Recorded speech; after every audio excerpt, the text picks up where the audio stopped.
Amis du scrap, bonjour, bienvenue sur ma chaîne Driel Scrap. Aujourd'hui je vais vous montrer un mini-album, qui n'est pas si mini que ça d'ailleurs, mais c'est un album photo planeur. C'est-à-dire qu'en fait on a de quoi mettre un calendrier, des aides-mémoire, toutes sortes de petites notes et des photos à certains endroits. Et il y a aussi un endroit pour mettre des post-it, mettre un stylo, une gomme, enfin tout un petit tas de trucs de bureau. Donc en fait je l'ai appelé l'album photo planeur. C'est un album qui a une dominante en couleur verte et blanche, mais en fait j'ai pris toutes les couleurs de l'automne, de la forêt. Et sans être vraiment sur le thème automnal ni le thème de la forêt, j'ai repris un petit peu toutes ces couleurs là pour donner un petit peu de chaleur, parce que du vert et du blanc c'est quand même relativement froid, donc à certains endroits il y a des teintes un peu orangées qui viennent s'insérer. Je vous montre ça.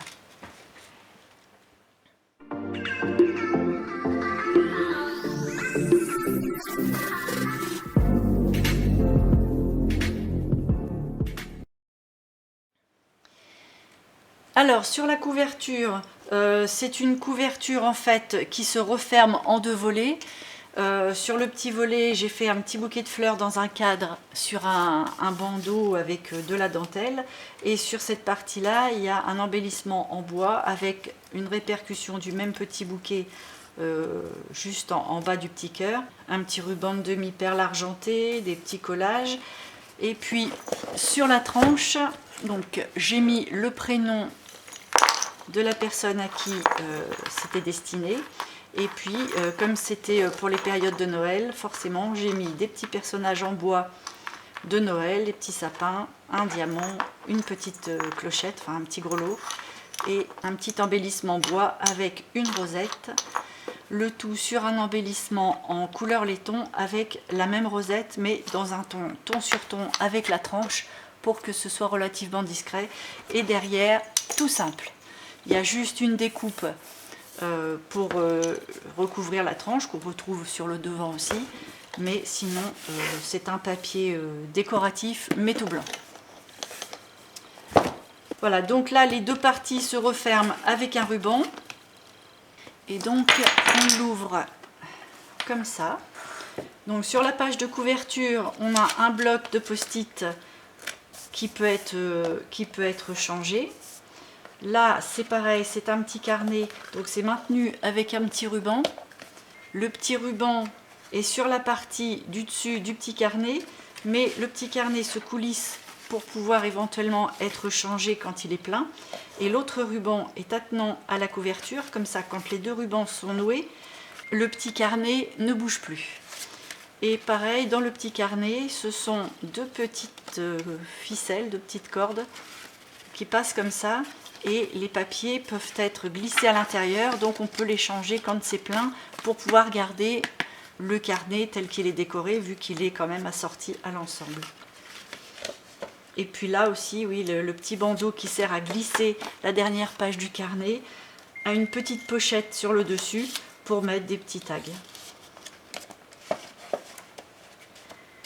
Là, on le glisse derrière le bandeau et on vient coincer dans les deux coins, ce qui permet de caler dans ce sens là, et avec le ruban qui est noué, de ne pas repartir dans l'autre sens. Là on a un petit support avec un élastique pour pouvoir y glisser un crayon. Là j'ai fait un petit die en forme de papillon sur deux épaisseurs pour avoir un peu de relief avec les demi-perles sur le corps, et ça habille en fait un calendrier qui est mis sur une cascade interactive. Ça c'est pour la première page. Donc chaque page on retrouve une page pochette. Sur la deuxième page on a un petit tag avec une petite robe en relief pour mettre une photo derrière dans les coins qu'on retrouve là-dessous, donc les mêmes coins. Et là la petite ficelle libère un petit volet, donc ça permet d'ouvrir un volet vers le bas. Dans ce volet là il y a un petit angle ici qui permet de coincer une petite fiche. C'est un petit programme pour la journée, à faire, les rendez-vous, ne pas oublier, à appeler, etc. Et là-dessous, il y a une pochette pour justement mettre les recharges de ces petites feuilles-là. Parce que forcément, une fois qu'on a écrit dessus, on a besoin d'une nouvelle. Et donc, ça se coince comme ça. Dans le milieu, on a ici une sorte de calendrier. En fait, c'est une année avec les mois sur la route. Et à chaque endroit de la route, on écrit un petit peu les moments phares de l'année. Là-haut, c'est un petit tableau pour tous les mots de passe. Là, c'est les anniversaires à ne pas oublier. Là, c'est les idées de cadeaux. Qui, quand, quoi. Et ça, c'est to-do list. Donc là, forcément, c'est une petite pochette et il y a des recharges.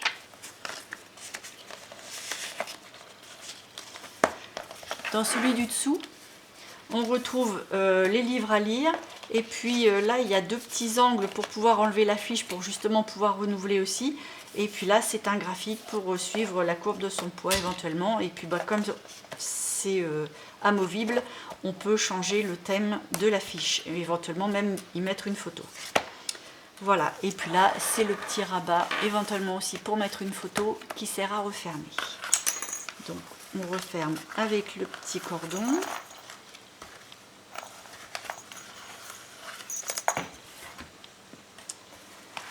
Sur la page d'à côté, ce sont juste des pochettes avec des tags. Donc là, c'est un petit tag avec un petit bouquet de fleurs qu'on retrouve ici et sur le devant. Ensuite, un petit tag comme ça. Donc à chaque fois, ça permet de marquer un petit peu ses notes, mettre des photos. Et un maxi tag pour justement pouvoir y mettre une grande photo, voire deux photos normales. Et puis ici, éventuellement, insérer un petit journaling.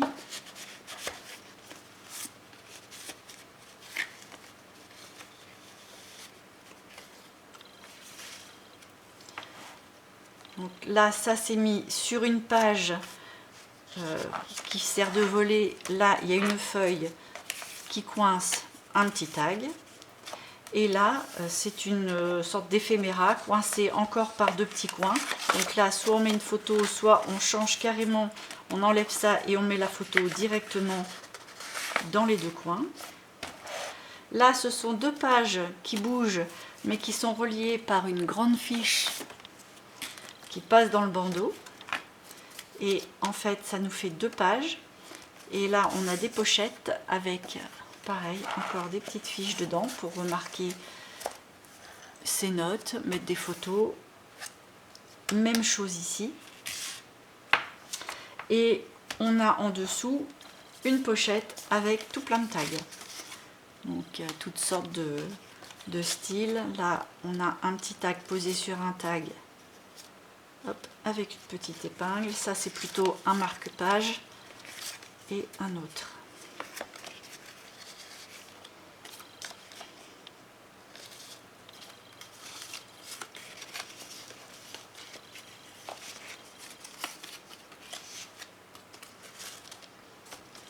Voilà. Donc là, toujours la page pochette avec la fiche à l'intérieur.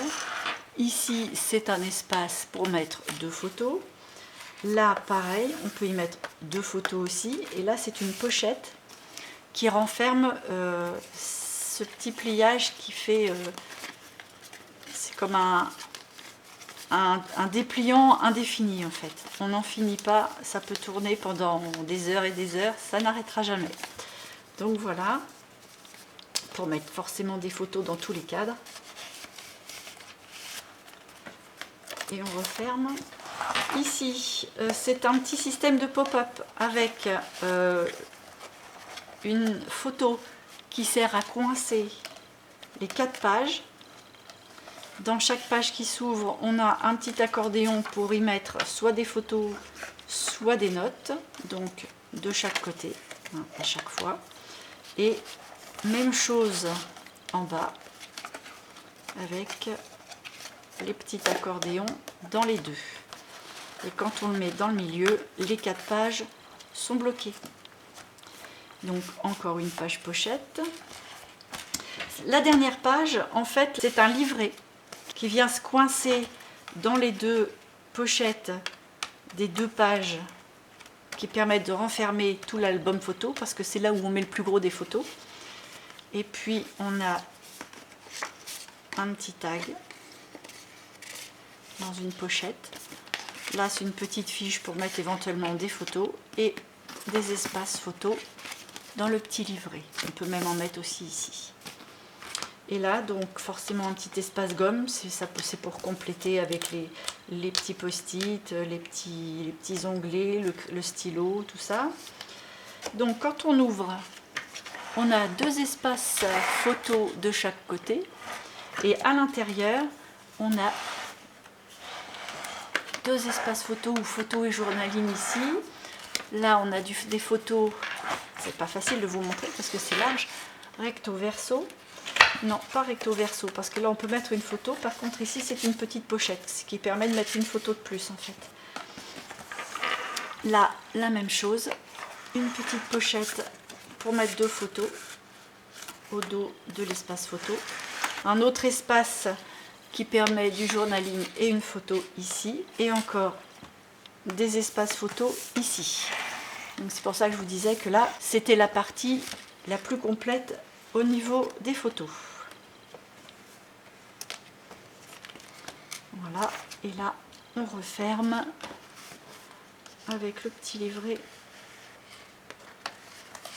dans les 2 pages pochettes, enfin dans les 2 pochettes de chaque page qui permet de coincer l'espace photo. Et pour terminer sur la couverture à la fin, donc là ce sont des enveloppes dossiers, on va dire. Ça permet justement de mettre pas mal d'épaisseur, hein, parce qu'il y a un effet de soufflet. Voilà, il y a un effet de soufflet. Donc là, avec les petits onglets, les petits post-it qui servent à faire des repérages. Là, on a de quoi glisser une photo ici. Et là, c'est une pochette. Pareil, avec un soufflet. Et là, c'est juste pour coincer un petit tag, pour faire un petit journaling, une petite photo qu'on glisse dans la petite déco. Voilà, donc ça vient derrière l'ensemble des pochettes. Et puis, on a 5 pochettes. Voilà, donc là, c'est le rabat qui sert à refermer complètement. Et sur la tranche extérieure, je ne sais pas si je vous l'ai montré au début, je ne crois pas. J'ai fait une sorte de petite découpe. Et puis là, comme ça s'insérait bien, j'ai mis 2 petits brillants à l'intérieur de la découpe pour donner un petit peu de cachet. Et des petits brillants aussi au milieu de ces deux découpes-là qui sont faites dans la même couleur de papier. Voilà, j'espère que ce projet-là vous a plu. C'est un petit peu différent d'un album photo pur et dur. Ça permet de varier un petit peu les utilités et puis ça change un peu. Et c'est vrai qu'au niveau des couleurs, c'est pas forcément ce que j'ai l'habitude de faire, donc ça m'a un petit peu dépaysé. Ça permet de changer un petit peu de monde, d'univers. Et puis ça permet aussi de présenter autre chose, parce que quand on est toujours dans le même style, il y a un moment on pourrait lasser. Moi pas, parce que le style vintage et steampunk, pour me lasser, je pense qu'il va en falloir. Mais voilà, ça permet d'avoir comme ça différents types de styles, de grandeur et d'utilité d'album à vous montrer sur la chaîne, déjà pour pouvoir m'adapter un petit peu au goût de tout le monde, et puis essayer de déclencher des envies pour faire autre chose. Donc voilà, si ça vous a plu, un petit pouce, et je vous en remercie d'avance. Vous n'hésitez pas à vous abonner à ma chaîne et à actionner la petite cloche, ça vous permettra d'être prévenu quand je mets quelque chose en ligne. Et moi, sur ce, il me reste à vous dire à dans une prochaine vidéo.